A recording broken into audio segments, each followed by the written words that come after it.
Good evening, Kunal and Sumit. And good to be back again with our conversations on the psychic and the human future.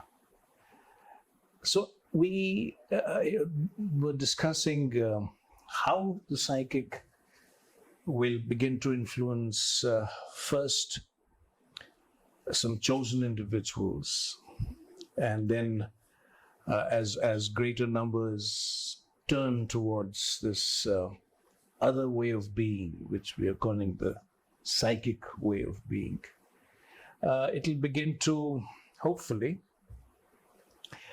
enter into the mind of humanity, enter into the mind and vital of humanity, become more widespread, take root deeper in human nature and human consciousness and human nature.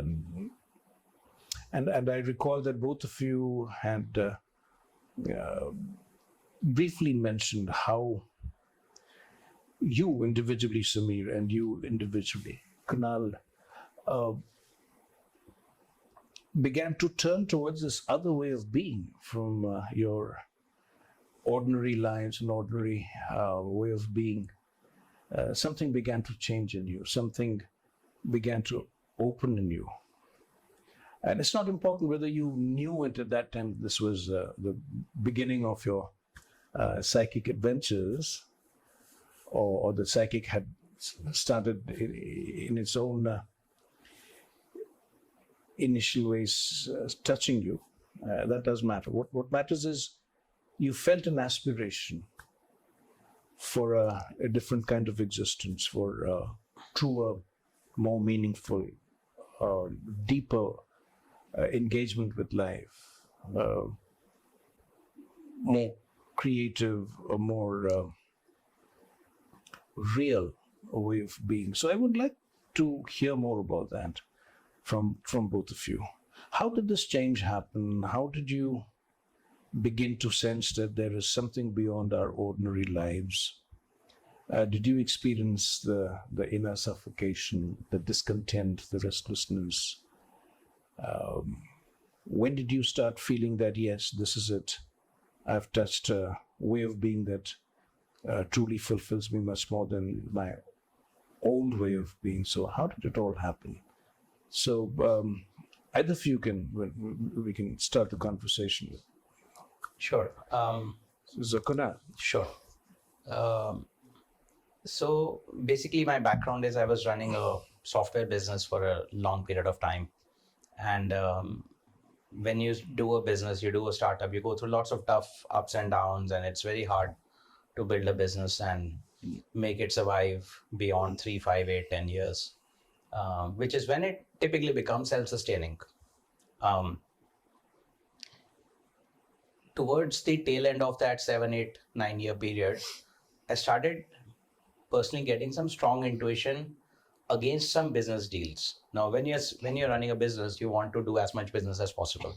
You're trying to grow, and money is a very vital force. If you have a large deal on the table, it's very hard to say no to it, just because your intuition, gut feeling is telling you so. But in a couple of instances, it happened that there were some clients paying very well for some services and solutions that we were providing in the software space. And I started having a big gut feel, inner urge not to do those deals. I ended up not saying no to them. So it just came to you, Just happened. Don't do it. It's feeling wrong. The vibes with the teams and the people we were interfacing with felt more, in the Sanskrit terms you use, tamasic and asuric in some sense. They were just not in harmony with the inner being somehow. And I didn't know at the time. And, early on, all you see is that there's a lot of money on the table. Why would you say no? After detailed analysis, lots of internal discussions, we ended up doing the deals because the company and the business needed that at the stage. But then COVID hit 2020. Mm-hmm. And at that stage, things changed dramatically. I started having more free time, less travel, And when I took a step back, I realized that we are running around for a bit more business, bit more growth. And obviously, it's never enough. There's no end to it. You will always, it's a rat race. You keep on playing and playing and playing. And even if you win, you're still a rat. Somehow those feelings started to come in. And when I spent a few months not traveling and finding more time for myself, spending peacefully at home and doing things that I was not doing for a decade almost, it felt much more peaceful than the earlier life I was leading, which was a typical startup entrepreneur's life. And over a period of few months, I somehow decided that I will give up the old way. I will give up running around to find business. I would give up the, slogging and doing business with any partners or clients where I don't feel in harmony. If I don't feel it, I won't do it. I'll just respectfully say. All this was happening while you were still doing well with your business. Your business was doing well. Business was doing. So in spite of that, you were feeling dissatisfied. Yes.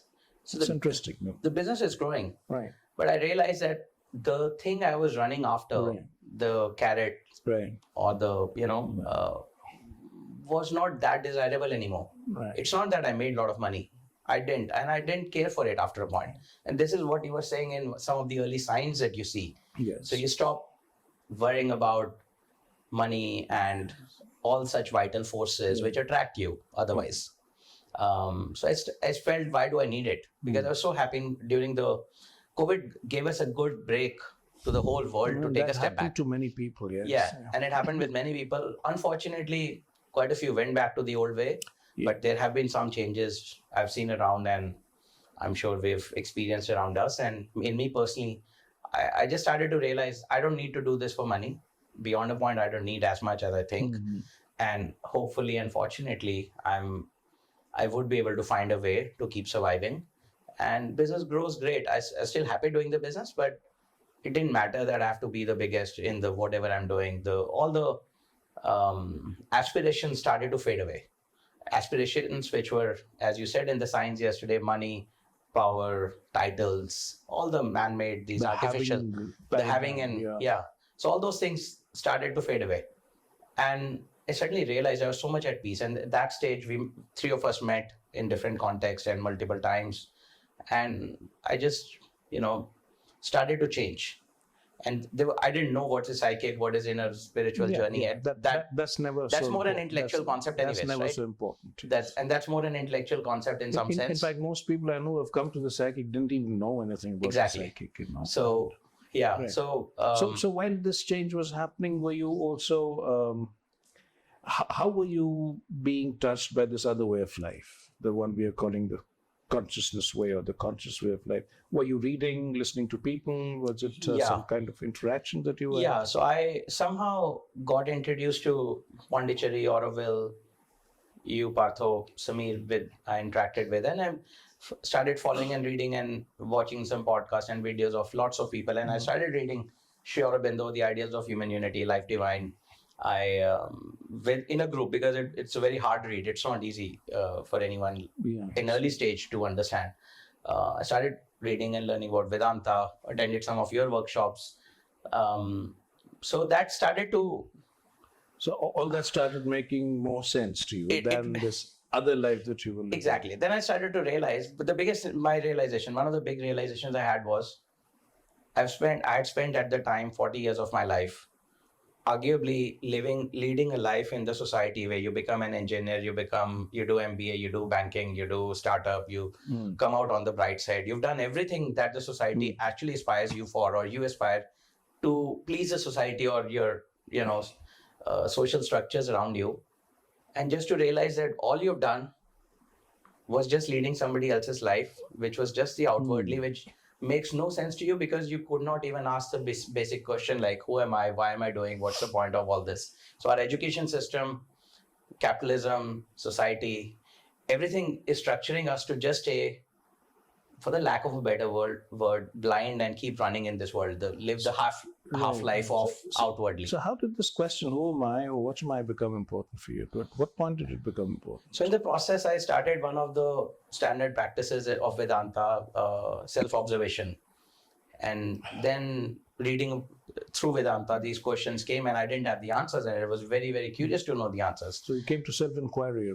Yeah, through self-inquiry, through self-observation.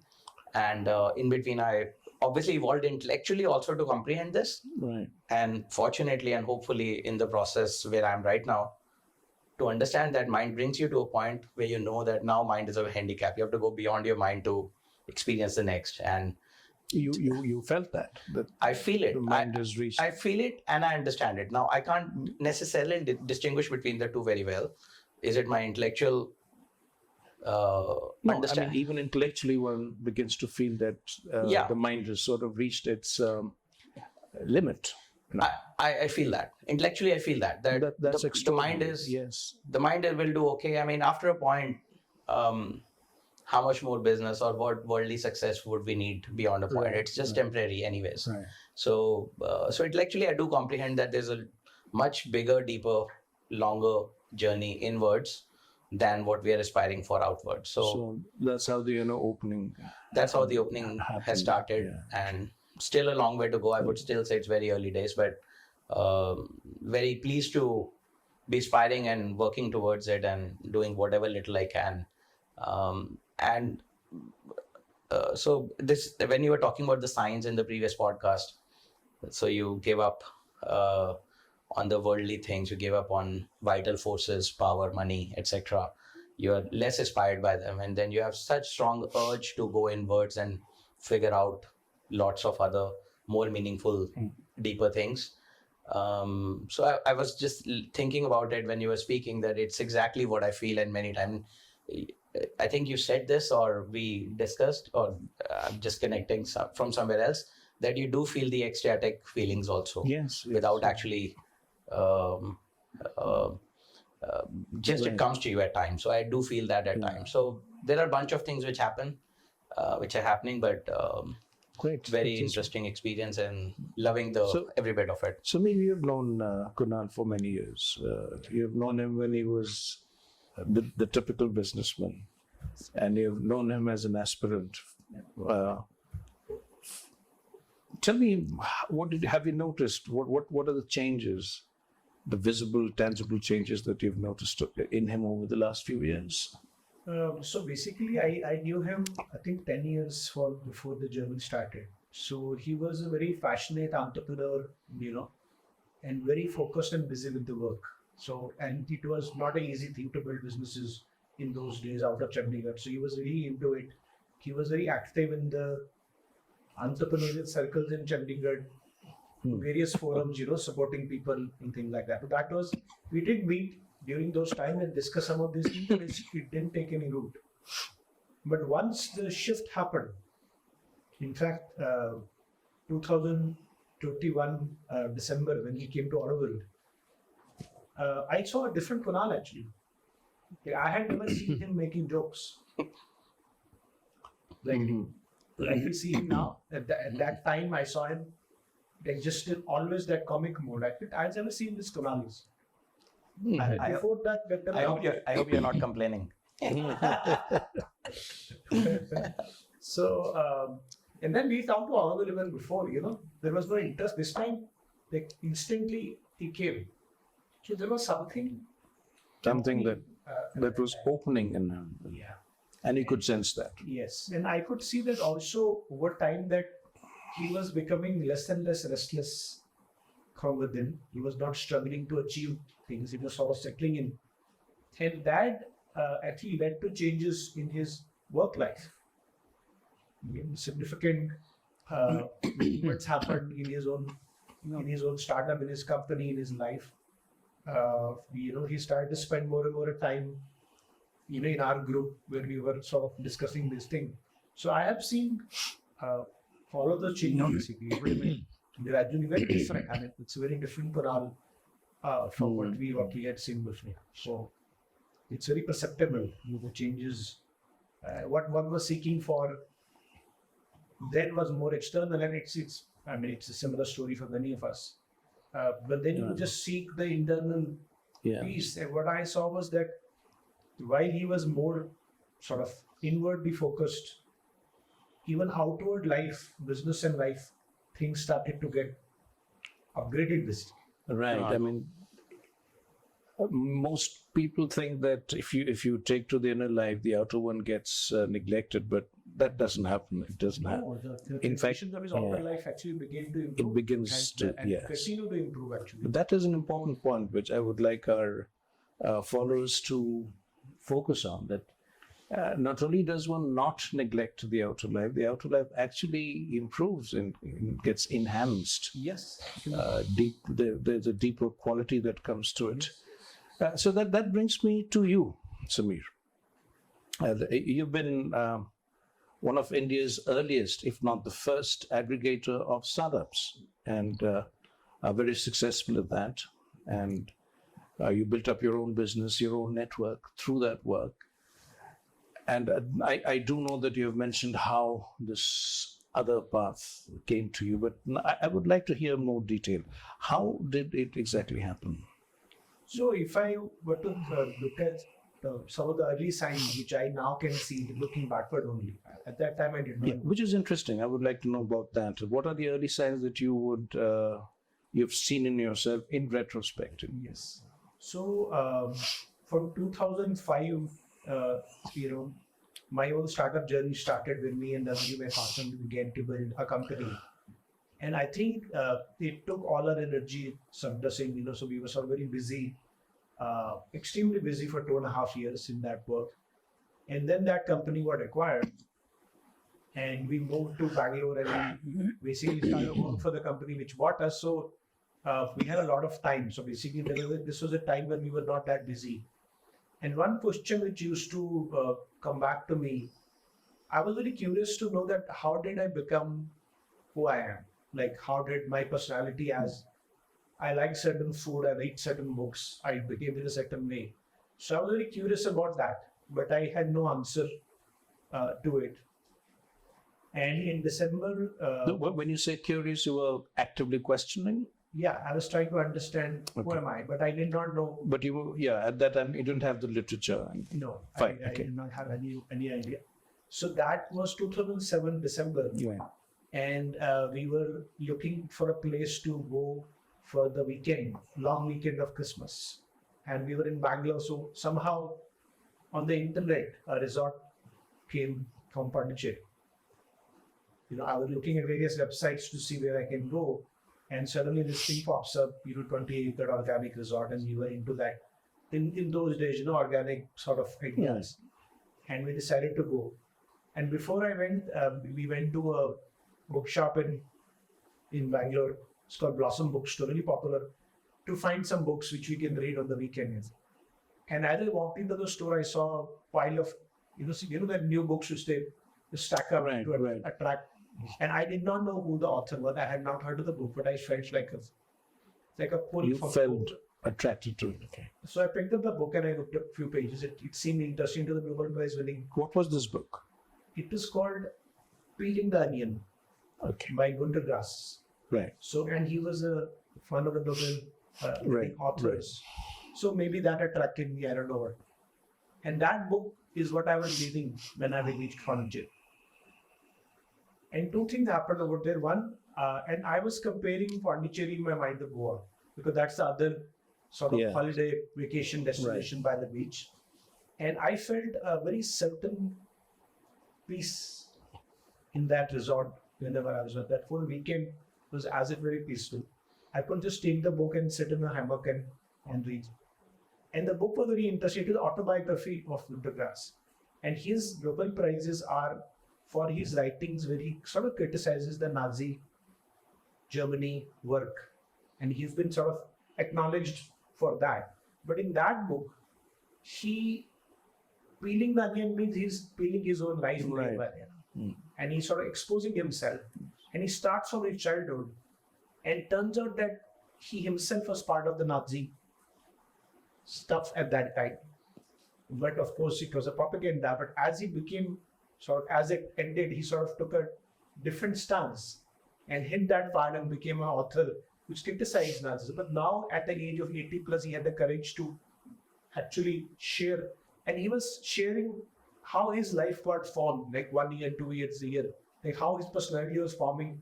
So that was very fascinating, way to know who you are. Right. So it connected to my question, but I had no memory of how I was growing up, what was happening. But somehow this technique came to me that if I can think of, let's say what were the books I was reading at the earliest age. I remembered, Champak, Nandan, these were the Hindi magazines which my parents used to get. And then from there we moved to the comics and Jada Chaudhary. And I could trace my reading history, how it developed, the line of reading. And then I said, this is one strip of my life. Can I build other strip? For example, which was the first restaurant I used to go to as a child, maybe India Coffee House in Chandigarh.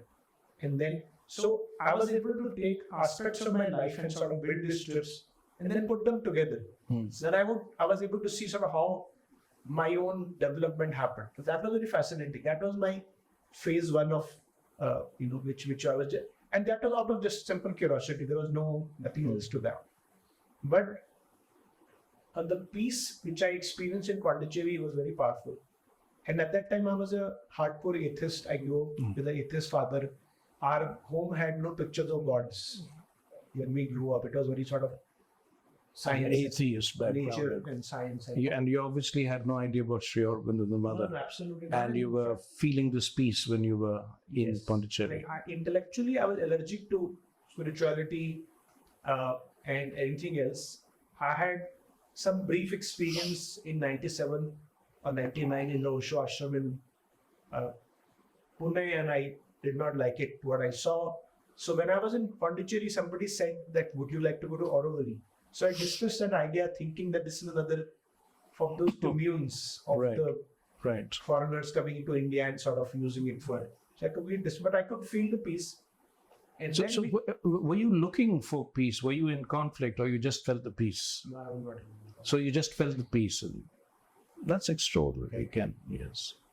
So we were in that phase of our life when we were not actively building anything. So the mind was at ease, basically. Body, mind, finances was all at ease.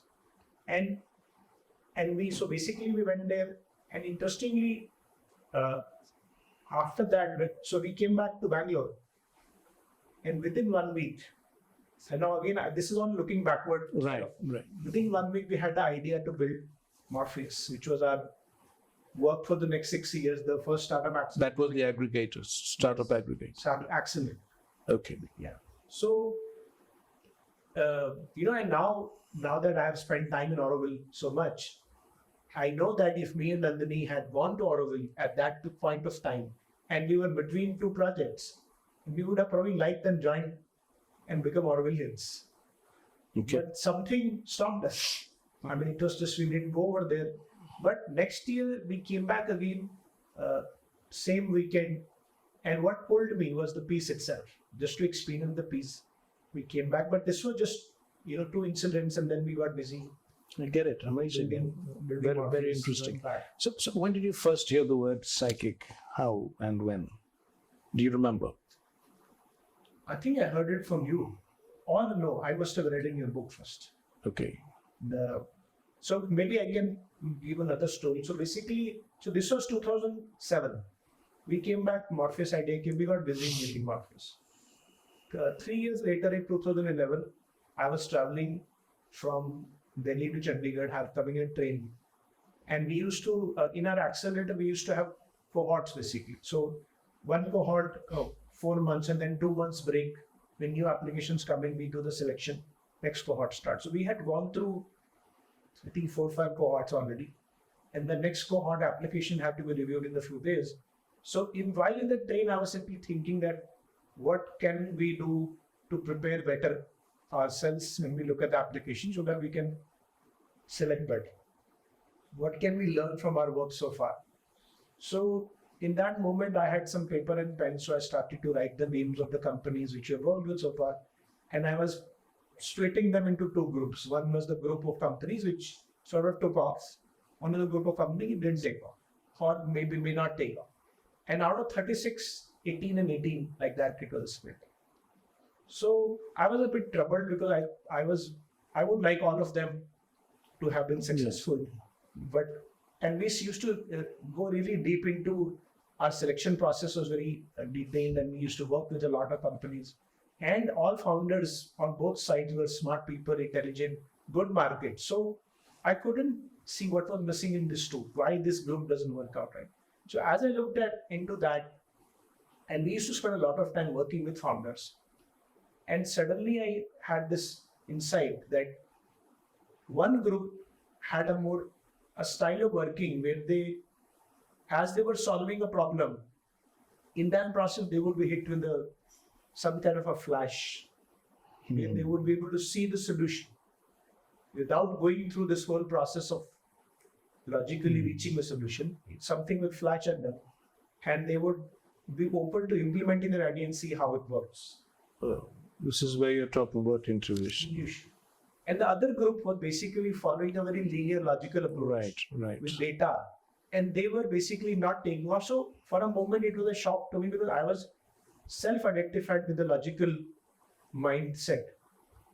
That how does logic not work, right? But then I easily understood that logic is basic collection of past data. So if you're doing something which is done in the past, it works out well for you. But if you're doing something new, which nobody has done before, then logic is in track. So this is a very important insight. Let me rephrase this. What you're saying is you identified two groups of companies, one group that was successful, the other that was not so successful, or had to close down. And the ones that were successful were the ones who were not following the linear logical way. Yes. But they were receiving something that you feel is intuition, intuitive way, and they were following that. Absolutely. That's very interesting because that's a very powerful indicator of the future that we are talking about. See, because also it is, I thought that the world works and progresses through logic. And yes, you were more logical at that time.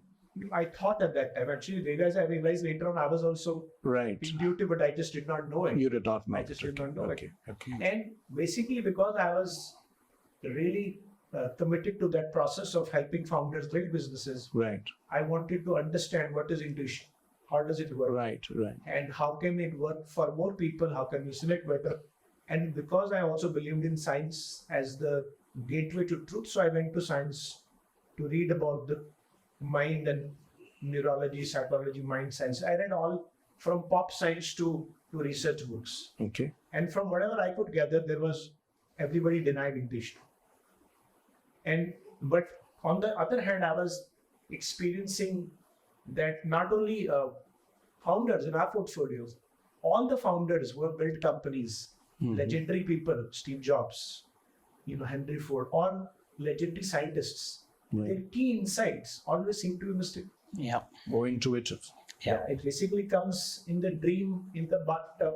Right. Now, So the world pioneers are the movement of the world forward is all from intuition, and we are a world which is teaching logic. So so I became really sort of interested to solve this puzzle. And then I said, hey, if science is you develop you see a phenomena, you develop an explanation. That somebody explained gravity. So I said, I'm seeing intuition, it exists. So maybe I can write a theory to explain that. So I started to write a white paper, which was basically in the terms of neurological configurations sort of thing. So that's what I read to explain intuition. And I said, I write this and I will collaborate with the experimental people to prove it, and I'll get an X Nobel Prize. So I mean, that's what my thought was, because I read Very, very noble thought. so a very noble thought. but this was one trait. So then my daughter was age 3 at that time, and we and Nandini had a very clear experience that our education was at best limiting. Like it just limited us to as narrow as possible. We had to break out to find ourselves. So why should we send our daughter to the same system? So we were sort of actively seeking to find an alternative, something else, right? And that is when two of our friends, one is Dobji, one is Amit Tandon, suggested us to look at this different sort of a school in Chandigarh, where they have a very different approach to education. And we very happily came along to the school. And when we had the first conversation, me and So this was Coveda in Chandigarh. This is Coveda in Chandigarh. And then we had a meeting with the two of the mentors, Jaydeep and Vijay. And during the conversation, the question which was asked to me by Vijay was, "You are here because you want the child to be free." So yes. So Vijay, of course, one of the mentors at that time yes. of Coveda. And then she said, I said, yes. She said, "Are you free yourself?" Okay. So that question basically sent me into an inner process where I sort of scanned my own life, and I realized that I felt that I was always seeking to be free. So I made my own choices. I didn't really follow what the world was doing. So I found my own path. I had my own difficulties, and I was pretty successful at that time. So my assessment was tending towards this, I am free. But before I could sort of talk back, I heard her voice. She said, "Hey, you don't have to answer this question to me or to anybody else. But you need to know within yourself, are you free or not? What I can tell you is until the parent is free, the child cannot be free." And then she said, "Let me give you an example. If your household, you make 30 different dishes of food and your child does not like 5 of them, and you sort of don't force them to eat those dishes, but you give them the freedom to choose a different dish. You might think of it as freedom, but that will be freedom within threat. So the world is offering uncountable number of dishes." So this line basically hit me like anything. Instantly it was clear to me that I am not free. And that was a big setback because I have always wanted to be free, and I was 35 at that time. And I thought I was free, but I was not free. Right? So now there was I don't know what to call it, but there was this urge to be free. And then I also realized that if I'm not free, then my child will not be free. And then she said that if you want to commit to the child's freedom, you need to first commit to your own freedom. And for that, you need to look inwards, find your own limitations, and dissolve. So that conversation that is what brought you to this path. It just shook me up, and I started to make attempts to learn to look inward. I had no idea, because I lived all my life looking outwards, right? And then one day in the school library, I picked up the book which you have written on integral education, just to know what's going on in the school, what the system. And in that book, I came to a chapter called Perfection of the Mind, where there was this line which said, the intellectual mind can only go so far. It has a limit. To go beyond, you have to read. You have to access the intuitive zones. And suddenly I realized that there is somebody who knows what is intuition. Because so far my research said nobody knows, and I should write the white paper. And then I read that pages on the intuitive mind, and I could relate to a lot of it. And there was this one line which said that the only place work has been done to understand and develop intuition is the ancient Indian yogic beautiful systems. And for me at that time, yoga was simply a outdated form of exercise. Backward, outdated. That's how I looked at it. But the book was indicating there is something deeper. And see, I didn't want to read the education book anymore. I want to know what is intuition. So I said, what can I read about yoga? And then I realized that in the front of the book, there was a picture of Sri Aurobindo and Mother. And the interesting part is when I picked up the book and I opened that page and I saw their photographs, I was going to keep the book there. I was not into the spiritual parts, right? I said, who are these people? I had no clue this. So I said, do I really want to read the book? Then I said, it's spoken education, and I've attended a couple of Partho sessions. Let me try and read and see what happens. Now suddenly I remembered Sri Aurobindo, then I went online and I bought his 5-6 books and I began to read. So this was basically some events which happened, by themselves to sort of come to. So this was it's a dramatic way how the future reached out to you. Yes. and the way the future reached out to you, because that's what I feel. The future is reaching out to people. Yes. The future of humanity is struggling to be born Yeah. in human beings of the present. And that's the interesting process that we have to understand and talk about and make more people aware of. And Kunal, you have something to say about how you've seen, because you've also known him for many years, how Yeah, you've seen this so- journey. One thing I want to highlight is that, like he said, 2007 or 8, he went to Pondicherry and he had a choice to go to Oroville, but he did not Right. because he didn't connect with it at the stage, Right. whichever frame of mind he was in. In my own process, 2013 or 14, I think we were meeting for a number of years, once, twice a year, as very good friends with mutual respect, and we were both in entrepreneurial space. We would speak on some conferences together, just have this chat, but talk about startups and other things. And in some of them, I remember he said to me that when you were speaking, it was not you, it was a flow coming through you. You were like able to engage with students. I don't know if you remember that in Punjab University. Once we Did you spoke. feel that in him? He said that to me. I don't know if he remembers or not. I must have said that. He said that. He said the way you spoke was so passionate and you were connecting well with the students, and it felt like it's not you. It's Right. coming through you. Right. It stayed with me for a while. I didn't really comprehend what he meant, but he was obviously going through the inner works and conversation, and he was able to see that as an outsider. So in 2007, the one thing I want to point out is an interesting observation. Maybe 2007, he had a chance to go to Oroville. He was so close. He felt some peace, came back, then went again years later. In 2013-14, he told me there's a workshop or retreat with Partho.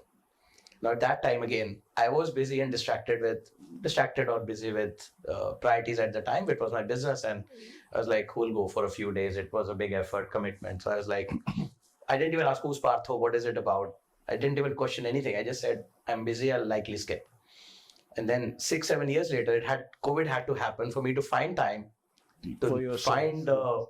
to get there. So To find time for yourself first. exactly. And the point I'm trying to make is that at times, these things do touch you. You see the signs, and looking back, obviously, everything adds up. Yes. But even if just you start becoming aware, the urge, when it rises from inwards, it takes 5-7 years for both of us in some sense. That's an observation that it came, we saw it, 5-10 years it took for us to get back to it. And then it at some point becomes the whole purpose of your life, whatever you can control.